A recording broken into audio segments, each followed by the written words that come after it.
أعوذ بالله من الشيطان الرجيم. بسم الله الرحمن الرحيم. الحمد لله الذي أنزل على عبده الكتاب ولم يجعل له عوجا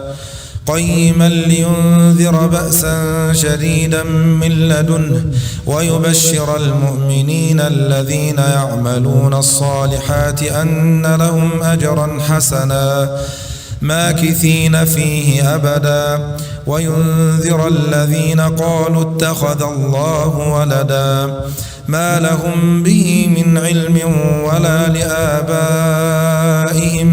كبرت كلمة تخرج من أفواههم إن يقولون إلا كذبا فلعلك باخع نفسك على آثارهم إن لم يؤمنوا بهذا الحديث أسفا إنا جعلنا ما على الأرض زينة لها لنبلوهم أيهم أحسن عملا وإنا لجاعلون ما عليها صعيدا جرزا أم حسبت أن أصحاب الكهف والرقيم كانوا من آياتنا عجبا إذ أوى الفتية إلى الكهف فقالوا ربنا آتنا من لدنك رحمة وهيئ لنا من أمرنا رشدا فضربنا على آذانهم في الكهف سنين عددا ثم بعثناهم لنعلم أي الحزبين أحصى لما لبثوا أمدا نحن نقص عليك نبأهم بالحق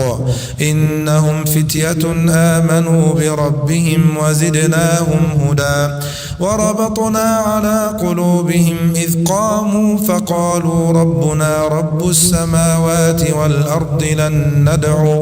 لن ندعو من دونه إلها لقد قلنا إذا شططا هؤلاء قوم اتخذوا من دونه آلهة لولا يأتون عليهم بسلطان بين فمن أظلم ممن افترى على الله كذبا وإذ اعتزلتموهم وما يعبدون إلا الله فأووا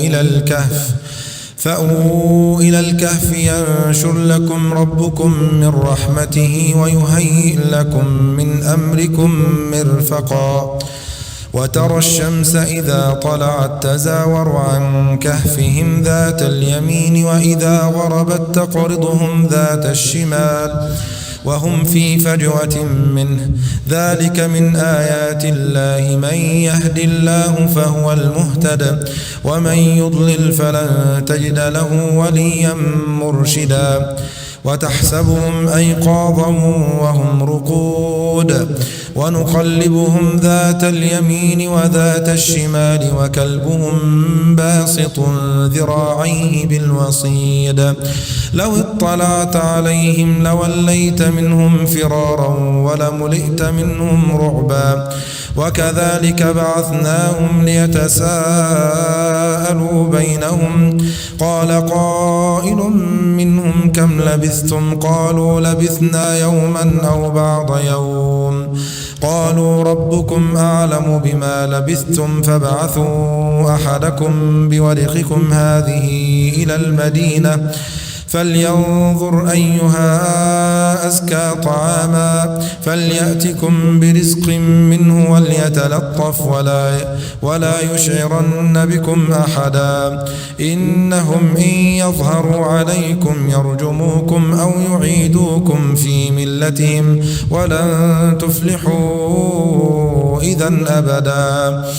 وكذلك أعثرنا عليهم ليعلموا أن وعد الله حق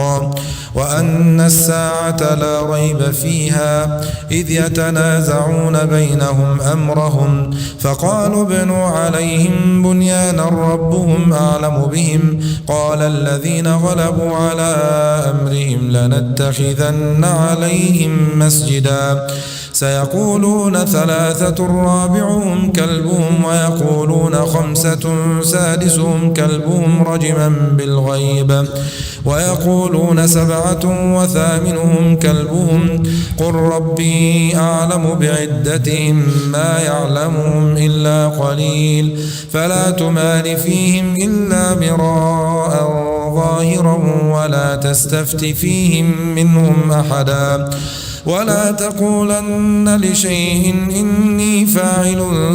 ذلك غدا إلا أن يشاء الله واذكر ربك إذا نسيت وقل عسى أن يأتيني ربي لأقرب من هذا رشدا ولبثوا في كهفهم 300 سنين وازدادوا 9 قل الله أعلم بما لبثوا له غيب السماوات والأرض أبصر به وأسمع ما لهم من دونه من ولي ولا يشرك في حكمه أحدا واتل ما أوحي إليك من كتاب ربك لا مبدل لكلماته ولن تجد من دونه ملتحدا واصبر نفسك مع الذين يدعون ربهم بالغداة والعشي يريدون وجهه ولا تعد عيناك عنهم تريد زينة الحياة الدنيا ولا تطع من أغفلنا قلبه عن ذكرنا واتبع هواه وكان أمره فرطا وقل الحق من ربكم فمن شاء فليؤمن ومن شاء فليكفر إنا أعتدنا للظالمين نارا أحاط بهم سرادقها وإن يستغيثوا يغاثوا بماء كالمهل يشوي الوجوه بئس الشراب وساءت مرتفقا إن الذين آمنوا وعملوا الصالحات إنا لا نضيع أجر من أحسن عملا أولئك لهم جنات عدن تجري من تحتهم الأنهار يحلون فيها من أساور من ذهب ويلبسون ثيابا خضرا من سندس واستبرق متكئين فيها على الأرائك نعم الثواب وحسنت مرتفقا فاضرب لهم مثل الرجلين جعلنا لأحدهما جنتين من أعناب وحففناهما بنخل وجعلنا بينهما زرعا كلتا الجنتين آتت أكلها ولم تظلم منه شيئا وفجرنا خلالهما نهرا وكان له ثمر فقال لصاحبه وهو يحاوره أنا أكثر منك مالا وأعز نفرا ودخل جنته وهو ظالم لنفسه قال ما أظن أن تبيد هذه أبدا وما أظن الساعة قائمة ولئن رددت إلى ربي لأجدن خيرا منها منقلبا قال له صاحبه وهو يحاوره أكفرت بالذي خلقك من تراب ثم من نطفة ثم سواك رجلا لكن هو الله ربي ولا أشرك بربي أحدا ولولا إذ دخلت جنتك قلت ما شاء الله لا قوة إلا بالله إن ترني أنا أقل منك مالا وولدا فعسى ربي أن يؤتيني خيرا من جنتك ويرسل عليها حسبانا من السماء فتصبح صعيدا زلقا أو يصبح ماؤها غورا فلن تستطيع له طلبا وأحيط بثمره فأصبح يقلب كفيه على ما أنفق فيها وهي خاوية على عروشها ويقول يا ليتني لم أشرك بربي أحدا ولم تكن له فئة ينصرونه من دون الله وما كان منتصرا هنالك الولاية لله الحق هو خير ثوابا وخير عقبا واضرب لهم مثل الحياة الدنيا كماء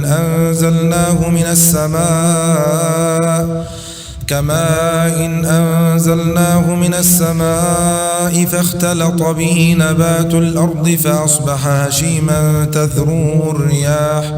وكان الله على كل شيء مقتدرا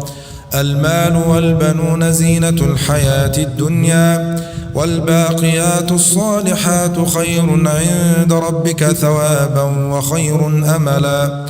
ويوم نسير الجبال وترى الأرض بارزة وحشرناهم فلم نغادر منهم أحدا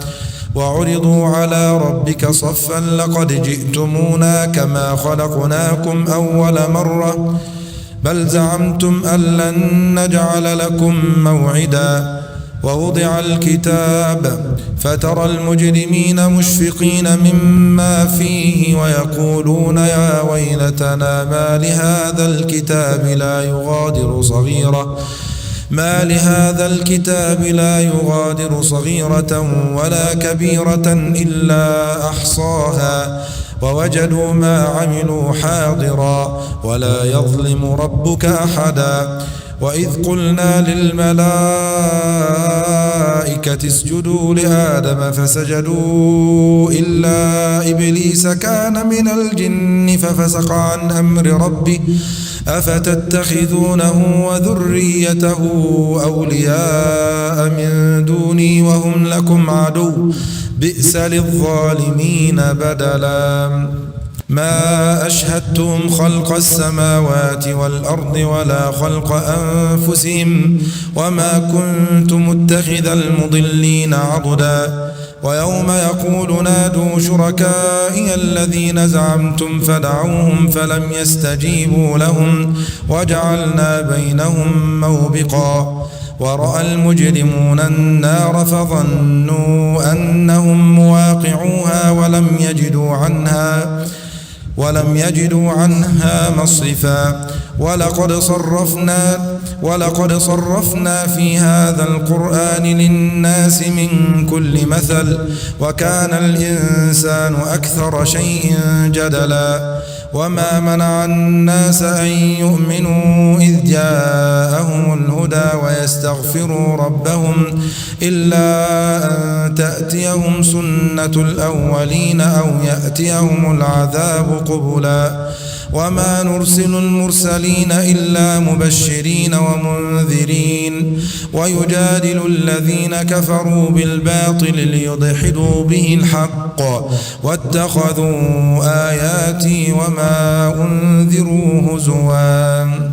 ومن أظلم ممن ذكر بآيات ربه فأعرض عنها ونسي ما قدمت يداه إنا جعلنا على قلوبهم أكنة أن يفقهوه وفي آذانهم وقرا وإن تدعهم إلى الهدى فلن يهتدوا إذن أبدا وربك الغفور ذو الرحمة لو يؤاخذهم بما كسبوا لعجل لهم العذاب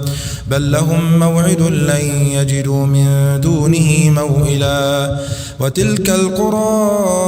أهلكناهم لما ظلموا وجعلنا لمهلكهم موعدا وإذ قال موسى لفتاه لا أبرح حتى أبلغ مجمع البحرين أو أمضي حقبا فلما بلغا مجمع بينهما نسيا حوتهما فاتخذ سبيله في البحر سربا فلما جاوزا قال لفتاه آتنا غداءنا لقد لقينا من سفرنا هذا نصبا قال أرأيت إذ أوينا إلى الصخرة فإني نسيت الحوت وما أنسانيه إلا الشيطان أن أذكره واتخذ سبيله في البحر عجبا قال ذلك ما كنا نبغ فارتدا على آثارهما قصصا قال ذلك ما كنا نبغ فارتدا على آثارهما قصصا فوجدا عبدا من عبادنا آتيناه رحمة من عندنا وعلمناه من لدنا علما قال له موسى هل أتبعك على أن تعلمني مما علمت رشدا قال إنك لن تستطيع معي صبرا وكيف تصبر على ما لم تحط به خبرا قال ستجدني إن شاء الله صابرا ولا أعصي لك أمرا قال فإن اتبعتني فلا تسألني عن شيء حتى أحدث لك منه ذكرا فانطلقا حتى إذا ركبا في السفينة خرقها قال خرقتها لتغرق أهلها لقد جئت شيئا إمرا قال ألم أقل إنك لن تستطيع معي صبرا قال لا تؤاخذني بما نسيت ولا ترهقني من أمري عسرا فانطلقا حتى إذا لقيا غلاما فقتله قال أقتلت نفسا زكية بغير نفس لقد جئت شيئا نكرا قال ألم أقل لك إنك لن تستطيع معي صبرا قال إن سألتك عن شيء بعدها فلا تصاحبني قد بلغت من لدني عذرا فانطلقا حتى إذا أتيا أهل قرية استطعما أهلها فأبوا أن يضيفوهما فوجدا فيها جدارا يريد أن ينقض فأقامه قال لو شئت لاتخذت عليه أجرا قال هذا فراق بيني وبينك سأنبئك بتأويل ما لم تستطع عليه صبرا أما السفينة فكانت لمساكين يعملون في البحر فأردت أن أعيبها وكان وراءهم ملك يأخذ كل سفينة غصبا وأما الغلام فكان أبواه مؤمنين فخشينا أن يرهقهما طغيانا وكفرا فأردنا أن يبدلهما ربهما خيرا منه زكاة وأقرب رحما وأما الجدار فكان لغلامين يتيمين في المدينة وكان تحته كنز لهما وكان أبوهما صالحا فأراد ربك أن يبلغا أشدهما ويستخرجا كنزهما رحمة من ربك وما فعلته عن أمري ذلك تأويل ما لم تسطع عليه صبرا ويسألونك عن ذي القرنين قل سأتلو عليكم منه ذكرا إنا مكنا له في الأرض وآتيناه من كل شيء سببا فأتبع سببا حتى إذا بلغ مغرب الشمس وجدها تغرب في عين حمئة ووجد عندها قوما قلنا يا ذا القرنين إما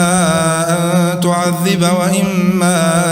أن تتخذ فيهم حسنا قال أما من ظلم فسوف نعذبه ثم يرد إلى ربه فيعذبه عذابا نكرا وأما من آمن وعمل صالحا فله جزاء الحسنى وسنقول له من أمرنا يسرا ثم أتبع سببا حتى إذا بلغ مطلع الشمس وجدها تطلع على قوم لم نجعل لهم من دونها سترا كذلك وقد أحطنا بما لديه خبرا ثم أتبع سببا حتى إذا بلغ بين السدين وجد من دونهما قوما لا يكادون يفقهون قولا قالوا يا ذا القرنين إن يأجوج ومأجوج مفسدون في الأرض فهل نجعل لك خرجا على أن تجعل بيننا وبينهم سدا قال ما مكني فيه ربي خير فأعينوني بقوة أجعل بينكم وبينهم ردما آتوني زبر الحديد حتى إذا ساوى بين الصدفين قال انفخوا حتى إذا جعله نارا قال آتوني أفرغ عليه قطرا فما استطاعوا أن يظهروه وما استطاعوا له نقبا قال هذا رحمة من ربي فإذا جاء وعد ربي جعله دكا وكان وعد ربي حقا وتركنا بعضهم يومئذ يموج في بعض ونفخ في الصور فجمعناهم جمعا وعرضنا جهنم يومئذ للكافرين عرضا الذين كانت أعينهم في غطاء عن ذكري وكانوا لا يستطيعون سمعا أفحسب الذين كفروا أن يتخذوا عبادي من دوني أولياء إنا أعتدنا جهنم للكافرين نزلا قل هل ننبئكم بالأخسرين أعمالا الذين ضل سعيهم في الحياة الدنيا وهم يحسبون أنهم يحسنون صنعا أولئك الذين كفروا بآيات ربهم ولقائه فحبطت أعمالهم فلا نقيم لهم يوم القيامة وزنا ذلك جزاؤهم جهنم بما كفروا واتخذوا آياتي ورسلي هزوا إن الذين آمنوا وعملوا الصالحات كانت لهم جنات الفردوس نزلا خالدين فيها لا يبغون عنها حولا قل لو كان البحر مدادا لكلمات ربي لنفد البحر قبل أن تنفد كلمات ربي ولو جئنا بمثله مددا قل إنما أنا بشر مثلكم يوحى إلي أنما